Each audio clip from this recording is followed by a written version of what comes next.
ہم بنیادی طور پر گاؤں سے تعلق رکھتے تھے، وہیں پلے بڑھے اور میٹرک تک تعلیم پائی۔ ہم دونوں بہنیں میٹرک سے آگے نہ پڑھ سکیں، لیکن بھائی عالم کو علم حاصل کرنے کا جنون تھا۔ تبھی والد صاحب نے ان کے شوق کو دیکھتے ہوئے لاہور کالج میں داخلہ کرا دیا۔ عالم نے دل لگا کر پڑھا، کیونکہ اسے احساس تھا کہ والد ایک سفید پوش ٹیچر ہیں اور گاؤں میں تعلیمی سہولیات کا فقدان ہے۔ ایسے میں ان کی ناکامی سارے کنبے کی ناکامی ہوگی اور ان کی کامیابی سے ہم سب کی تقدیریں بھی بدل جائیں گی۔ ہمارا اچھا مستقبل عالم بھائی کی شاندار کامیابی سے جڑا ہوا تھا۔ شب و روز کی بھائی کی محنت رنگ لائی، بہترین نمبروں سے MBA کر لیا۔ جلد ہی لاہور میں ایک بینک میں بطور آفیسر جاب مل گئی۔ اب تو بھائی کے ٹھاٹھ ہو گئے، کہاں دیہات کی پسماندہ حیات اور کہاں لاہور شہر کی ایڈوانس زندگی، جہاں تعلیم کا معیار اعلیٰ اور طرز زندگی بود و باش بھی ترقی یافتہ ثقافت کی مظہر تھی۔ اب بھائی نے شلوار قمیص پہننا چھوڑ دی۔ وہ گاؤں آتے تو سوٹ بوٹ میں ہوتے اور سبھی لوگ ان سے ملنے اشتیاق سے آتے۔ وہ ہمارے خاندان کا فخر بن چکے تھے۔ خاص طور پر چچا جان تو بھائی کی ترقی سے بہت خوش تھے، کیونکہ ان کی بیٹی بچپن سے میرے بھائی سے منسوب تھی۔ چاچا جان کو عارفہ کا مستقبل خوشیوں بھرا نظر آ رہا تھا۔ والد صاحب کی طرح ہمارے یہ چچا بھی دیہات کے ایک پرائمری بوائز اسکول میں ٹیچر تھے اور کم آمدنی میں سفید پوشی سے گزارا کرتے تھے۔ بھائی جب گھر آتے ہم ان کے ارد گرد اکٹھے ہو جاتے اور شہر کی باتیں پوچھتے۔ میں خاص طور پر بڑے شوق سے لاہور کے بارے میں باتیں سنتی تھی۔ بھائی بتاتے تھے کہ آفس میں ان کے ساتھ بہت سی لڑکیاں کام کرتی ہیں اور وہ کافی ماڈرن اور فیشنیبل ہیں۔ وہ انہیں لاہور کی تتلیاں کہتے تھے، جن کے لباس خوشنما اور طریقہ تہذیب یافتہ تھا۔ وہ ان کی تعریف کرتے تو دل چاہتا انہیں دیکھوں، ان سے ملوں کہ وہ کیسی ہیں۔ میری چچا زاد عارفہ جو عالم بھائی کی منگیتر تھی، جب آتی عالم بھائی کے بارے میں پوچھتی۔ اگر وہ لاہور سے آئے ہوتے تو یہ بسط اشتیاق ہمارے یہاں آ جاتی، چھپ چھپ کر اپنے منگیتر کو دیکھتی۔ عارفہ گاؤں میں پیدا ہوئی اور اب تک کبھی اپنے گاؤں سے نہ نکلی تھی۔ اس نے صرف شہر کے بارے میں سنا تھا، کبھی سفر نہ کیا تھا۔ پڑھی لکھی بھی نہیں تھی، خوبصورت ضرور تھی، لیکن ایسی خوبصورتی کس کام کی جب پہننے اوڑھنے کا سلیقہ ہی نہ ہو۔ عالم بھائی اپنی منگیتر سے شادی نہ کرنا چاہتے تھے۔ ان کے لیے یہ بات تکلیف دہ تھی کہ ان کی شریک حیات ان پڑھ، وہ تو کسی اعلیٰ تعلیم یافتہ لڑکی کو شریک زندگی بنانے کے خواب دیکھتے تھے۔ ایک روز جب والدہ نے شادی کا تذکرہ چھیڑا تو عالم بھائی نے کہا کہ انہیں اپنے ساتھ کام کرنے والی ایک لڑکی فاخرہ نامی پسند ہے اور وہ اس کے ساتھ شادی کرنا چاہتے ہیں۔ جب والدہ صاحبہ نے بیٹے کی خواہش سے والد صاحب کو آگاہ کیا تو وہ سخت برہم ہوئے۔ انہوں نے آنکھیں نکال لی اور کہا کہ خبردار، دوبارہ ایسی بات کی، یہ نہیں ہو سکتا۔ میں نے عالم کو اس لیے نہیں پڑھایا تھا کہ وہ پڑھ لکھ کر ہمیں بے عزت کر دے۔ میں اپنے بھائی سے ناطہ نہیں توڑوں گا۔ اگر عالم نے میری بات نہ سنی تو اسی سے ناطہ ختم کر دوں گا۔ عالم نے دل پر پتھر رکھ لیا۔ والدین کے احسان کو فراموش کرنا لائق اولاد کے بس کی بات نہ تھی۔ انہوں نے اپنی خوشی کی قربانی دینا منظور کر لیا، لیکن والد صاحب کے فیصلے کے سامنے سر تسلیم میں خم کر دیا۔ دل پر پتھر رکھ کر عالم بھائی نے والدین کی خوشی پوری کر دی۔ عارفہ کو بیوی بنا کر شہر لے گئے۔ بینک کے ساتھیوں کو معلوم ہو گیا کہ عالم شاہ کی شادی ہو گئی ہے۔ وہ سب پیچھے پڑ گئے کہ مٹھائی کھلاؤ اور دعوت بھی دی کہ بھابھی کے ساتھ آپ کو شاندار ڈنر کرائیں گے۔ خاص طور پر بھائی کے ساتھ کام کرنے والی لڑکیوں نے بے حد اصرار کیا کہ ہم کو اپنی دلہن سے ملوائیے اور اپنے گھر بلائیے، ان کی ہم بھی دعوت کریں گے۔ عارفہ حالانکہ سلیقہ مند اور بہت خوبصورت تھی، مگر وہ ایک دیہاتی دوشیزہ تھی۔ اسے شہر والوں کے ساتھ گفتگو، اٹھنے بیٹھنے اور چلنے پھرنے کے آداب نہ آتے تھے۔ اسی باعث بھائی بیوی کے بارے میں احساس کمتری کا شکار ہو رہے تھے۔ وہ عارفہ کو اپنی دفتری کولیگ لڑکیوں سے بھی نہیں ملوانا چاہتے تھے کہ کہیں وہ تمسخر اڑائیں اور ان کی سبکی ہو جائے۔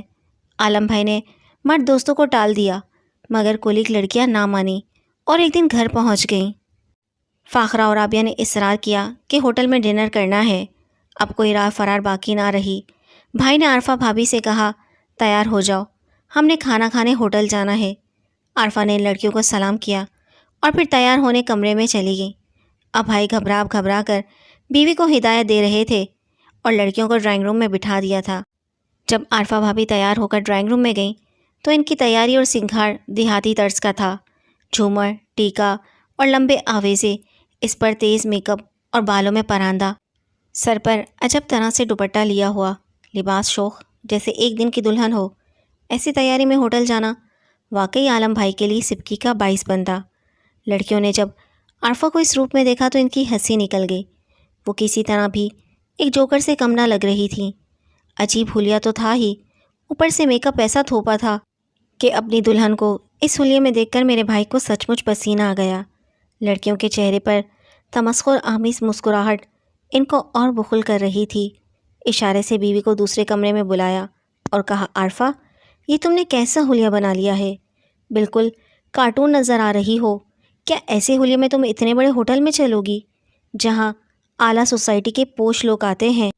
میری تو ناک کٹ جائے گی، لوگ کیا سوچیں گے؟ کیسی گوار بیوی بیال آیا ہے، وہاں سب موجود لوگوں کی ہنسی نکل جائے گی، یہاں تو صرف 2 لڑکیاں ہی ہنس رہی ہیں، پھر میں کیا کروں؟ عارفہ نے معصومیت سے پوچھا۔ منہ دھو لو اور ہلکا سا میک اپ کرو، بھاری زیور اتار کر ہلکے پھلکے پہنو اور یہ زرق برق لباس بھی تبدیل کرو، خدارا جہالت کا چلتا پھرتا اشتہار بن کر نہ چلو۔ بھائی کے لہجے کی تلخی کو نئی دلہن نے اپنے نازک دل پر کٹاری کی طرح محسوس کیا۔ آنکھوں سے آنسو ٹپکنے لگے اور سخت توہین محسوس کرتے ہوئے انہوں نے لباس بدلنے سے انکار کر دیا، بلکہ پارٹی میں جانے سے انکاری ہوئیں اور بستر پر گر کر سسکیاں بھرنے لگیں۔ عالم بھائی سخت پریشان اور برہم بھی ہوئے۔ انہوں نے بیوی کی طبیعت خراب ہونے کا بہانہ کر کے اپنی آفس کی لڑکیوں سے معذرت کر لی۔ وہ بھی سمجھدار تھیں، سمجھ گئیں کہ ان پڑھ بیوی شہری زندگی کا سلیقہ نہیں جانتی، فی الحال ان کے قدم سے قدم ملا کر نہیں چل سکتی۔ وہ تو چلی گئی، مگر عالم بھائی غصے میں تپے تھے۔ وہ بیوی پر برسنے اور گرجنے لگے، چیخ چیخ کر بولے، شہر میں رہنے کے لیے شہریوں جیسے طور اتوار اپنانے ہوں گے، ورنہ واپس گاؤں چلی جاؤ اور پھر کبھی مت آنا۔ ابا نے مجھے کس اجٹ کے پلے باندھ دیا ہے جس کو بات کرنے تک کی تمیز نہیں ہے۔ بھائی کو تو اس بات کا دکھ تھا کہ جب ان کی یہ کولک دفتر جا کر سب کو ان کی بیوی کے بارے میں بتائیں گی تو ان کی کس قدر سب کی ہوگی۔ عارفہ بھابھی کو بھائی کی ان الجھنوں سے کیا مطلب؟ وہ تو نئی دلہن تھی اور شوہر کے چونچلے چاہتی تھیں۔ باپ کو بلوا لیا کہ مجھے یہاں سے لے جاؤ، عالم میری بے عزتی کرتے ہیں۔ بھائی نے اگلے دن چھٹی لی اور روتی دھوتی نئی نویلی دلہن کو گاؤں چھوڑ کر چلے گئے۔ کچھ دنوں بعد فاخرہ نے عالم بھائی کے دل کو ٹٹولا، کیونکہ یہ اب بہت اداس رہنے لگے تھے۔ انہوں نے بتایا کہ زبردستی والد نے اس ان پڑھ دیہاتی لڑکی سے شادی کرائی ہے، چونکہ ان کے بھائی کی بیٹی ہے اور بچپن سے منسوب کیا گیا تھا، لیکن میں اس شادی سے خوش نہیں ہوں۔ میرے تو دل کی کلی مرجھا کر رہ گئی ہے۔ فاخرہ نے کہا کہ اگر تم چاہو تو میں تم سے شادی کا بندھن باندھنے پر تیار ہوں، بشرط یہ کہ اپنی بیوی کو طلاق دے دو۔ عالم نے جواب دیا، طلاق میں نہیں دے سکتا، اگر ویسے تم چاہو تو میں تم سے شادی کر سکتا ہوں۔ جب عالم کا کمزور پہلو سمجھ لیا، وہ ان پر التفات کرنے لگی اور غم بانٹنے کو روز شام کو ان کے ساتھ سیر و تفریح کو بھی جاتی۔ یوں رفتہ رفتہ بھائی اس کے شکنجے میں پھنس گئے اور دونوں نے اپنی مرضی کی شادی لاہور میں کر لی، جس کی خبر بھائی نے ہم کو نہ دی۔ شروع میں دونوں نے شادی کے خوب مزے لیے، لیکن جلدی فاخرہ کو اندازہ ہو گیا کہ عالم بے شک پڑھ لکھ گیا ہے، لیکن اس کا ذہن اب بھی دیہاتی ہے۔ وہ فاخرہ کو بہت زیادہ آزادی نہ دیتا اور دوسرے کولیگ کے ساتھ ہنسنے بولنے سے بے چین ہوتا تھا۔ فاخرہ ایسی پابندیوں کی عادی نہ تھی، بلکہ ان پابندیوں کو حقارت کی نگاہ سے دیکھتی تھی۔ عالم بھائی خود کو نہ بدل سکے اور نہ ہی فاخرہ نے لچک دکھائی، جس کا نتیجہ یہ ہوا کہ دونوں میں فاصلے بڑھنے لگے۔ وہ لباس بھی نیم اوریا سا پہنتی اور دفتر آتی تو مرد اسے مائنہ خیز نظروں سے تکتے۔ تب بھائی کو غصہ آتا، گھر آ کر سمجھاتے کہ مناسب لباس پہنا کرو، اس قدر چست اور نیم اوریا لباس کو میں نہیں برداشت کر سکتا۔ تم کے پہلے یہ سب کیوں نہیں دکھائی دیا؟ اب کس لیے اعتراض کرتے ہو؟ میں تو پہلے بھی فیشن کرتی تھی، اس وقت میرا یہی فیشن تم کو اچھا لگتا تھا، اب تم کو اس پر اعتراض ہے؟ میں جیسی ہوں ویسی رہوں گی، اگر تم کو نہیں قبول مجھے آزاد کر دو، لیکن میں تمہاری دیہاتی سوچ کی خاطر اپنی شخصیت کو نہیں مٹا سکتی۔ کافی دنوں تک اس قسم کی لڑائیاں چلتی رہیں۔ بالآخر ان لڑائیوں کا نتیجہ طلاق کی صورت میں برآمد ہوا۔ اس وقت تک عالم سے فاخرہ کو ایک بیٹی پیدا ہو چکی تھی۔ جب بیٹی 2 برس کی تھی ان دونوں کے بیچ طلاق واقع ہو گئی اور عالم نے بیٹی فاخرہ سے طلب کر لی۔